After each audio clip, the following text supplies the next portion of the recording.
దరఖాస్తులందరికీ రాజీవ్ యువ వికాసం సబ్సిడీ రుణాలు ఇవ్వాలని బీసీ సంక్షేమ సంఘం జాతీయ అధ్యక్షుడు ఆర్ కృష్ణయ్య అన్నారు. విద్యాసాగర్ బీసీ భవన్లో నిరుద్యోగ జేఏసీ చైర్మన్ నీలా వెంకటేష్ బీసీ సంఘాల ఆధ్వర్యంలో సమావేశం నిర్వహించారు.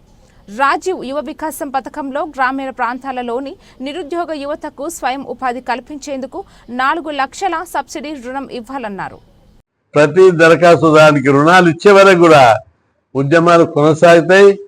ఎవరు కూడా నిరుద్యోగులు రాలేదని నిరాశ చెందొద్దు. రెండోది సబ్సిడీ రుణాలు. ఈ రాజీవ్ వికాస్ ఇచ్చే రుణాలకు రాజకీయ జోక్యం ఉండొద్దు. అసెంబ్లీకి సంబంధించిన ఎమ్మెల్యేనే ఫైనల్ చేస్తాడని ఒక పుకారు వెళ్ళింది. ఎమ్మెల్యే కాదు డిసైడ్ చేసేది, సంబంధిత అధికారులు డిసైడ్ చేయాలి. స్క్రూటీ అందరికి ఇవ్వాలి. అందరికి ఇస్తే ఇంకా ఎవరు స్క్రూటినీ చేసినందుకు దరఖాస్తు ఎంతమంది అయితే చేసిర్రో వాళ్ళందరికి ఇవ్వాలి. అంతవరకు వదిలిపెట్టేది లేదని కూడా హెచ్చరిస్తున్నారు. కాబట్టి రాజకీయ జోక్యం ఉండొద్దు, ప్రతి ఒక్కరికి ఇవ్వాలి. బడ్జెట్ను 15,000 కోట్లకు పెంచాలి. బ్యాంకుల యొక్క జోక్యాన్ని తగ్గించాలి. బ్యాంకులు ఒక్క లోన్ ఇవ్వడానికి 6 నెలలు చెప్తారు.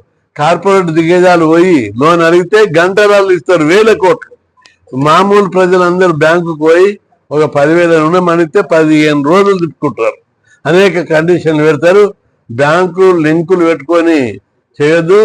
బ్యాంకుతో సంబంధం లేకుండా ప్రభుత్వమే డిసైడ్ చేసి తక్కువ మార్జిన్ ఉంది కాబట్టి బ్యాంకుకు మ్యాండేటరీగా ఇవ్వాలని చెప్పి ప్రభుత్వం నిబంధనలు సడలించాలని చెప్పి ఈ పథకాన్ని ప్రతి ఒక్కరికి విస్తరింపజేయాలి.